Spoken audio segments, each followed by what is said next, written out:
I'm delighted to be able to introduce to you Denise Mitchell, who has been leading and been part of our plain language summaries project for the last 12 months or so, also works in Copy Edit and very closely with our central editorial service, and Georg Wischenmeimer from Cochrane, Germany, again, a very experienced journalist in science communications, big part of our dissemination work on a week-to-week basis. And I think the combination of the skill set and also the experience that Georg and Denise has is going to give you a really valuable hour of content and learning. So thank you very much indeed, and I pass over to Denise and Georg. Yeah, and instead of introducing myself again, I'm just going to hand over directly to Denise. Hello, everyone. It's very good to be here. Pascal, writing to a friend, apologized for writing a long letter because he didn't have the time to make it shorter. So we just want to let you know that plain writing takes time and effort. You will have to work hard to work on your text to make it shorter, but it is a skill that you can learn, and following a few simple rules can help you to communicate more efficiently. And today we're going to cover the basics for writing in plain language. So just to give an overview of the presentation today, we're going to talk about what plain language is and why it's important. We'll talk about the balance between simple and simplistic language, then the don'ts and do's of plain language, and then it'll be your turn to have a go at looking at a piece of text and changing it into plain language. And then we'll give a summary of what we've gone over. We're basing today's talk on the dissemination checklist, and the relevant parts in the dissemination checklist for plain language are point 2, have you used plain language? Point 3, have you used words in your title that your target audience is likely to search for? And point 14, have you presented the findings in more than one way? So why should we write in plain language?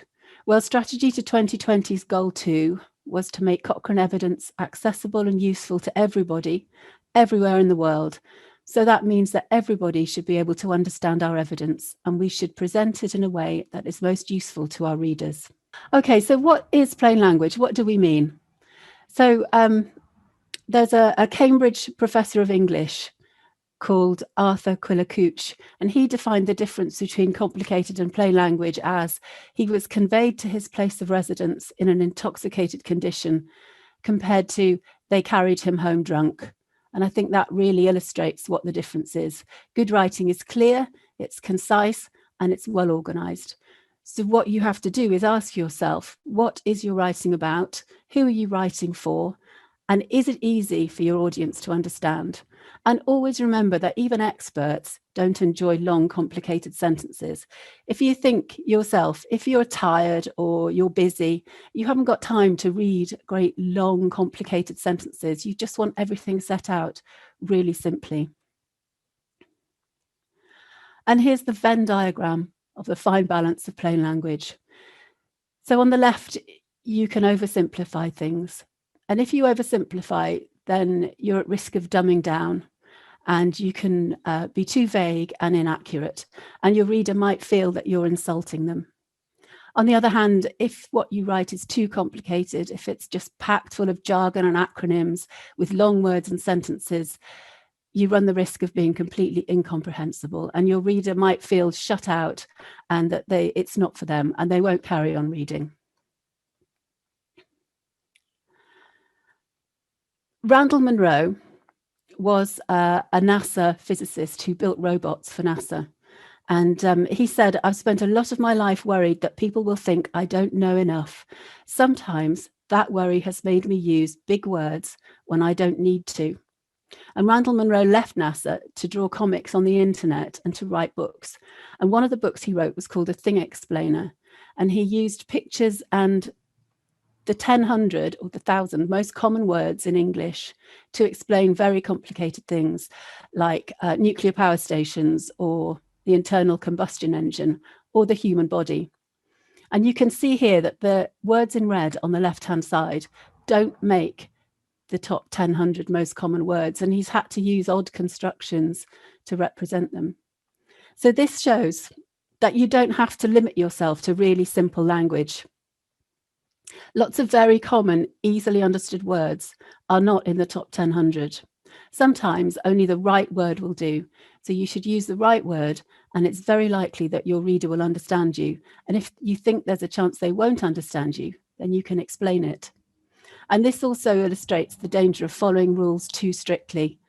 So you should use common sense, and you should think of your reader. The next slide illustrates the other side of the Venn diagram. So if you look at the second picture, the writer's saying, I realised that the purpose of writing is to inflate weak ideas, obscure poor reasoning, and inhibit clarity. And goes on to say, with a little practice, writing can be an intimidating and impenetrable fog. Well, I'm sure you'll agree that's exactly what we don't want to see. And Randall Munro would agree with that as well.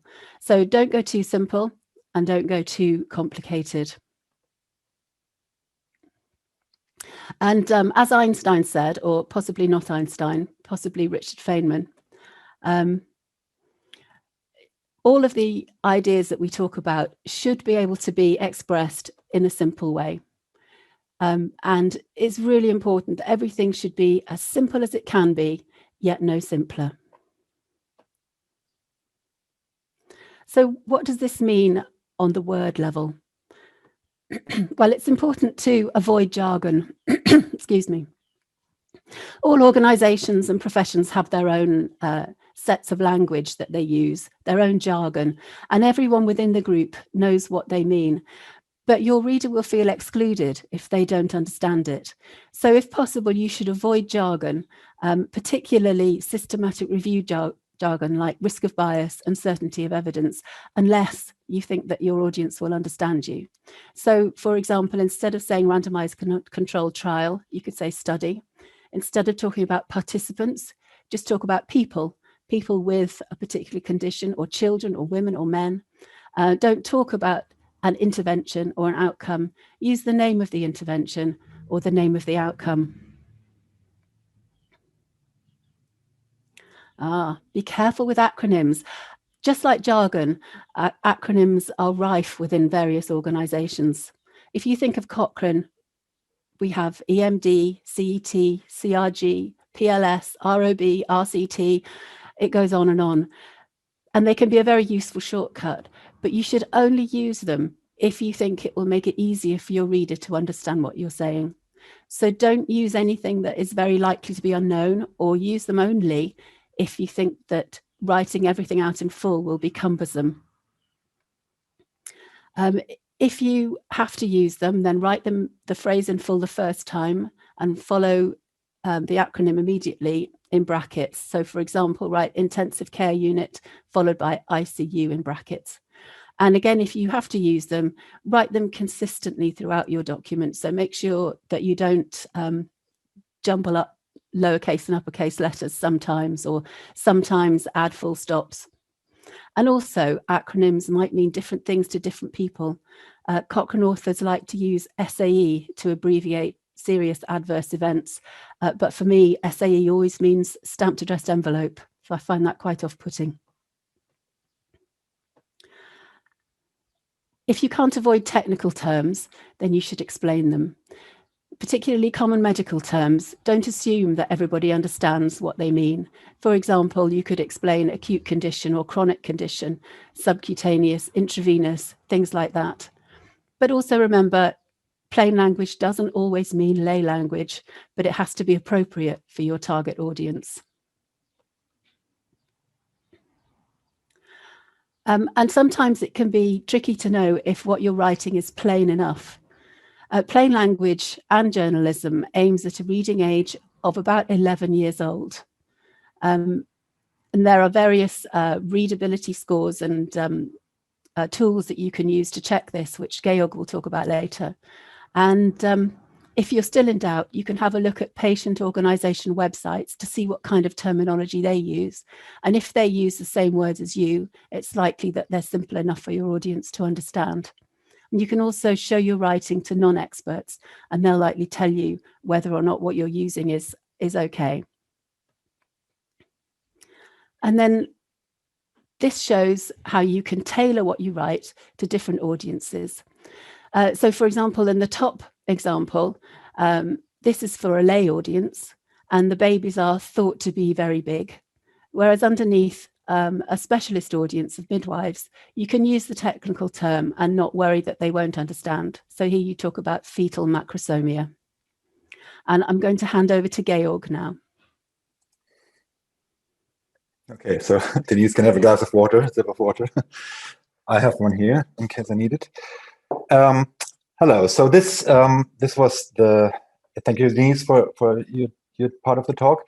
This was the fun part. I have to introduce you now to something quite scary, and I hope you can all hear me and see me, and see the next slide. Yeah, here we are. I have to introduce you to zombies, or zombie nouns. Also known as nominalizations. So we're still talking about words you should try to avoid. A nominalization is the use of a verb, adjective, or adverb as a noun.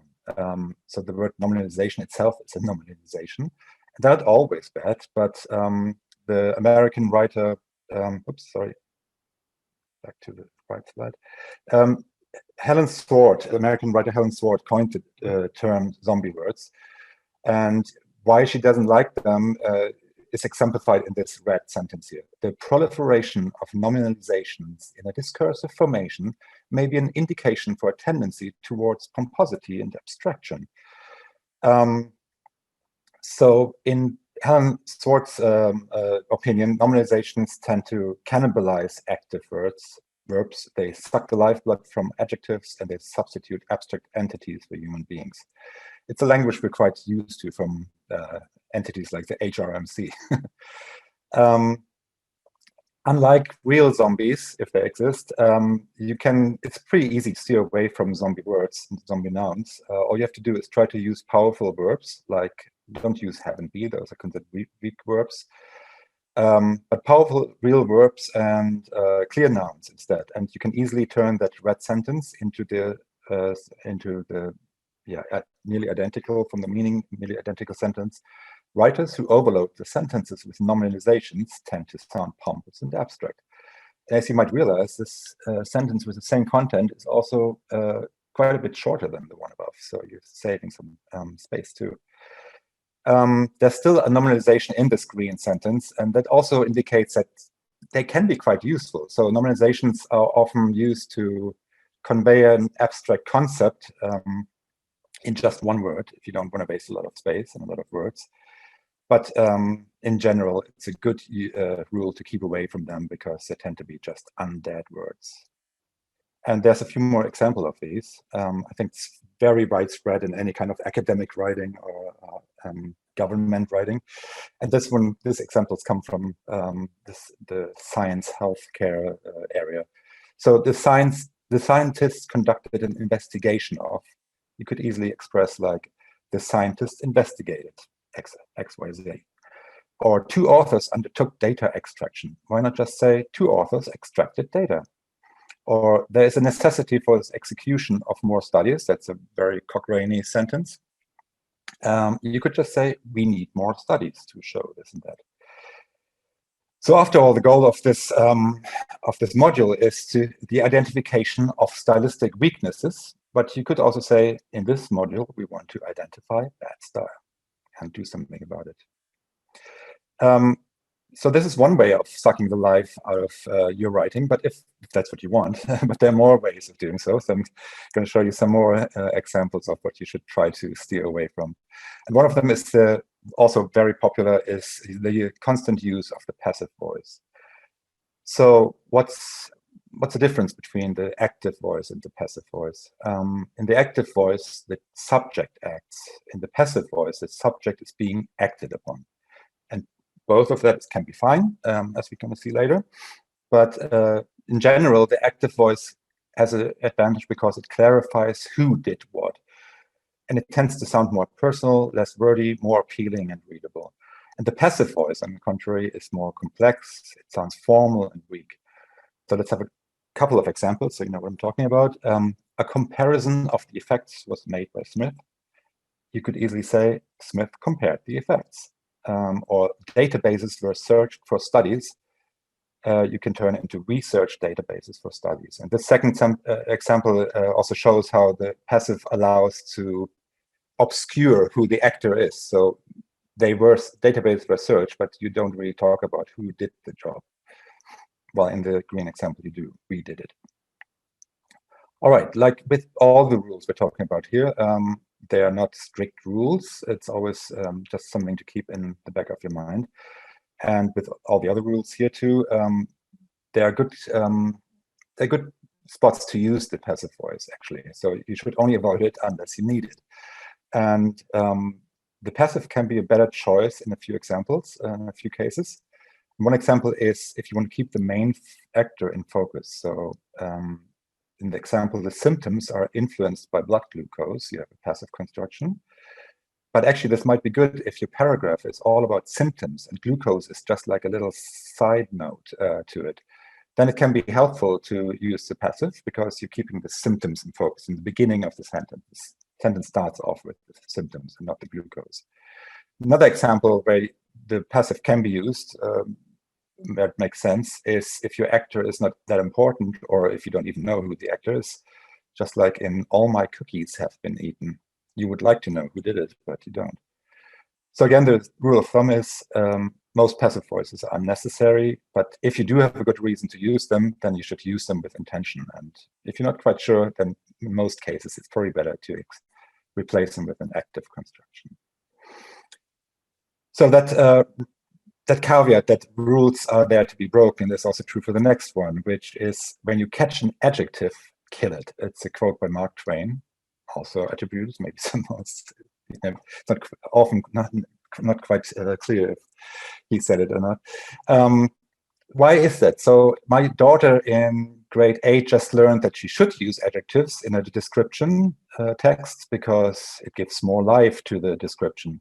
That can be true, but in journalistic style and plain language writing is basically quite similar to journalistic style. They just tend to be filler material. And why is that? So often they're just weaker than a good noun. So it's much better to talk about a crisis than circumscribing it with as a severe problem. Then adjectives can be quite redundant if you don't pay attention to what you're using. So examples for that are absolute standstill or unexpected surprise. So just additional words that don't give you any further information. And then often, if you use a lot of adjectives, it can easily sound like PR talk. So for example, talking about innovative, sophisticated treatments sounds like from a PR brochure of a pharmaceutical company. But of course, adjectives can also convey critical meaning. So you should always double check your adjectives. We'll talk about that later, the end, editing your own text. And then looking at them and thinking about, do you really need them? Do they add anything or do they not? And if they don't, then just get rid of them, kill them. So this is a reminder slide for me to not ramble too much, which I sometimes like to do. And it's also a reminder slide for all of us when we're writing. It's quite easy often to come up with really wordy solutions when one word might be enough or a few words might be enough. It's easiest to just show a few examples here. So during the course of, it's quite 4 words, and you could just say during. Or it was often the case that you could just say often we did this and that. A number of, you can just replace with some or many, depending on what's the case, or with respect to included studies. So all these long-winded formulations can often be replaced with, in this case, the included studies were, for example, RCTS. So our aim is to keep our writing as brief as possible while maintaining all relevant information. And that's also true for the next issue on the next slide. That's sentence length. It's also very easy, and I do it a lot, to come up with with long sentences, complicated sentences. And then it's always a very good idea to think over and try to split them up into shorter, nicer, and friendlier sentences. So a good rule of thumb is to make sentences about 15 to 20 words long, in English at least. And this problem is actually very relevant in German, where you can come up with extremely long sentences. it's not great to make them all super short, because you get this like, I don't know, this like machine gun effect, which can be tiring too. But so get some variation in there, but keep them short. Here's an example from a Cochrane review that the sentence originally said, most people who smoke want to stop, comma, however, many find it difficult to do so, comma, even though they may use medicines that are designed to help them stop. And this sentence was just turned into, most people who smoke want to stop, but many find it difficult. People who smoke may use medicines to help them stop.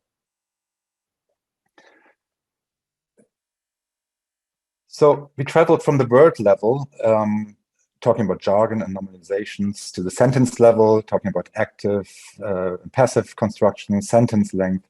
And now we finally reached the text level, thinking about structuring our text. Just to point out, structure in terms of layout and design will also be of a part of topic. Will also be a topic of module 4. So we just have a few writing tips here. So first of all, our mantra: think about what you want to say, and then think about your target audience. What is interesting to them? What are they able to understand? What is too difficult for them? Then another good tip that comes from journalism, it's called the inverted pyramid. So you start with the pointy part of the pyramid, is making your most important points first, because people might not have the patience to go to the very end of your text, or their kids may run into the room and stop them. So they might not get any further, and it's good that if they've already taken home the most important points. Then keep your paragraphs short and start a new paragraph for each new idea, something you learn in school, and it's very helpful to structuring your text. And the use of subheadings is also helpful to help readers navigate through the text, and maybe if they come back to a text to find the sentence that the paragraph they were most interested in. And finally, the use of bullet points can be good to break up long sentences and draw the reader's attention to important points. The last issue I want to cover before we go into our exercise, where we're going to try to put all these things to work, is the issue of cultural differences and the translatability of text. So all we've talked about here so far is pretty much about writing in your own language, which for most of you is probably English. But actually, Cochrane is an international organization, and for example, plain language summaries are translated into up to 14 languages, as you can see on this screenshot from the Cochrane library.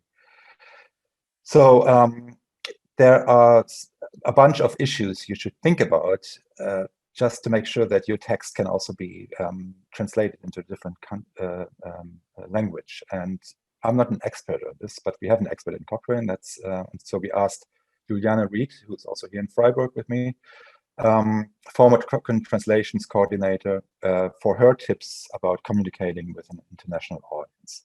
And Juliane pre-recorded a little video that we're going to have a look at now.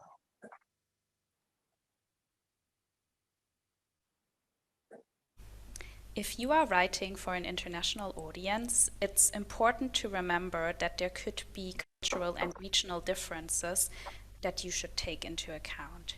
For example, different countries have different health systems, they may use different drug names, and they could also have different concepts for certain conditions or treatments. In more general terms, if you are communicating in an international global community like Cochrane, it's very important to remember that people live and work in different time zones, or they may also just experience different seasons to you. And in general, there could be situations where there's something ongoing in the world, but it may be really perceived differently by different people. For example, the COVID pandemic was a global event, is still a global event, but different people in different countries are in very different situations, and that's important to remember.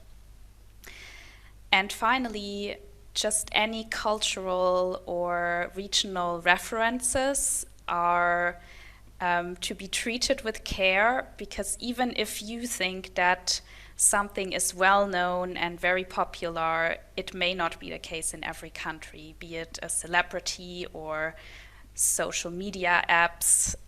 Not everyone has the same knowledge and experience that you have, and it's good to always sense check that when you're writing for international audiences. But we'll move on now to dissemination checklist item 3, which is, have you used words in your title that your target audience is likely to search for, recognize, and find relevant?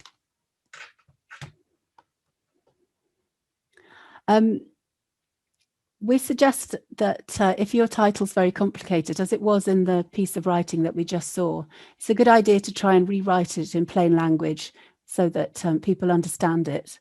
But it's also important to remember that if somebody has a particular condition or is suffering from something in particular, then they might be familiar with the language, and that's what they might use when they want to search for information about it. So think about the topic and make sure that your reader can find what they're looking for, however you rewrite the title. And it's also sometimes a good idea to rephrase it as a question, because it makes it more immediate and it makes it clear that you're trying to answer a question with your review. So, for example, instead of effectiveness of interventions for smoking cessation, you could say, what's the best way to stop smoking? And also just a hint that sometimes the title, the simplified title from a plain language summary, can form a really good basis for a social media post, because you've already simplified the language. So interventions for preventing thrombosis in solid organ transplant recipients can be simplified to therapies to reduce the risk of blood clots forming in transplanted organs. And that was used as a social media post. And dissemination checklist 14, have you presented the findings in more than one way? Sometimes readers find it useful to read the findings in a narrative form, but also to see the numbers, and then they can make up their own minds. And you can see here from this example that the results are given in a narrative format, but then they're also presented in a table with the actual numbers. And that sometimes really helps readers.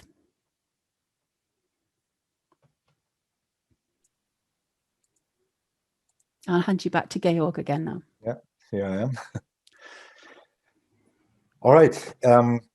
Last thing I'm going to talk about is, I think it's the last thing, is editing your text after you're done with your first draft, which is an important step usually. I mean, it depends. Maybe you can write in a way that everything is already perfect, but usually it isn't. And usually that's the thing that takes a long time, I find, is to go through your text again, see if everything's understandable and makes sense. And then often you find it doesn't. And then you have to go back and try to do it better.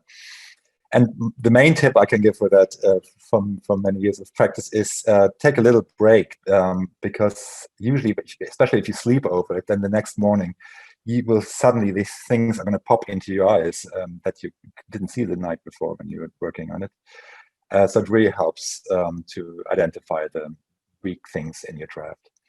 But of course, first of all, before you even think about sending the text out, you should double check things like spelling. That's the word is very helpful with. You check your punctuation. After all, it makes a big difference if you're eating grandpa or if we're eating with grandpa.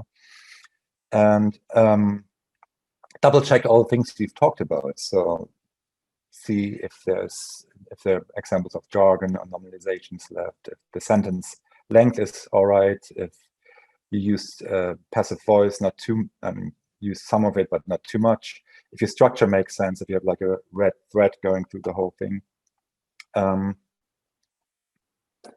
then, as Denise also mentioned before, it's always a good idea to ask someone else to double check whether what you thought about your text is actually what they think about it.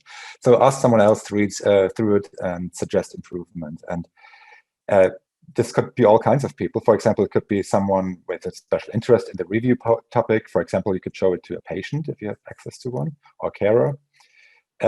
You could show it to your, I don't know, your daughter in my case, to see someone who doesn't have any idea about the topic, any special interest, but to see if they still get what this is all about. And another good idea might be to show it to your expert, to show them, to make sure that all the facts are still accurate, because it's of course a danger of writing in as plain as possible language that some important facts might get distorted. In that case, you should make sure though that this is supposed to be plain language. Another thing that can help you are readability formulas. There are tons of different formulas trying to be better than the last one, but a couple of the most famous ones, well-known ones, are the flash reading ease formula or the SMOG formula, simple measure of gobbledygook. I like that. And most of them are based on, so that most of them look mainly at sentence length and word length, and also about how common the words you use are. And a lot of these scores give you a score that represents the age of children able to understand your text. It's quite theoretical, but that's the idea behind it. I think the flash reading ease formula is part of Microsoft Word, at least in most versions of Word. You can find it somewhere, and it checks your text for you. There's also this web page we linked here that I'm going to put on the learning platform, which basically you can put a little text in, and it gives you a whole bunch of different reading formulas and the results. And another thing I found useful is when you write for online, for a web page or something, then a lot of these content management systems use plugins that also check for your writings, check for readability. For example, we use WordPress here in Freiburg, and there's a plugin called Yoast, and that gives you like this traffic light symbol about how readable it is. The one caveat with that is that in our kind of writing, there are just necessary words that these formulas don't really like, so they might give you a bad score even though you did your very best and came up with a quite plain language text, actually. To wrap our day up for today we asked a couple of colleagues of Denise to give us their main tips for plain language. So these are Carolyn Huge and Nicole Pitcher, and they pre-record quick short videos for us to give us their main tips. And Dario is going to play those for us.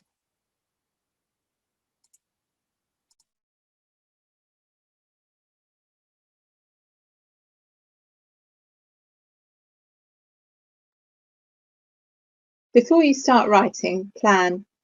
Think about what information you're going to include and use the template to structure the summary, and try and keep the summary short. After writing it, go back to it later and revise it. Your first draft won't be your final version. And then, if you can, ask someone else to read it, ask them what they understood from it. Did they understand the key messages? I'm Nicole Pitcher. I'm one of the 3 plain language summary writers at Cochrane, and I'm going to give you 3 tips for writing in plain language. My first tip would be to make sure you use words and concepts that are easy to understand. It's partly going to depend on your audience, but if you're unsure, then you can check patient organisation websites, or you could ask a non-expert in the field, and that will give you a sense of whether a word is easy enough or not to understand. My second tip would be to make sure you use the active rather than the passive voice, because that's easier to read. So for example, instead of writing the studies were compared and summarized, you could say we compared and summarized the studies. And my third tip would be to write as if you're writing to your audience. So for example, using a second person or using headings that would be in the form of a question, so it's more engaging for your reader, and you give them a sense that you're explaining terms for their benefit.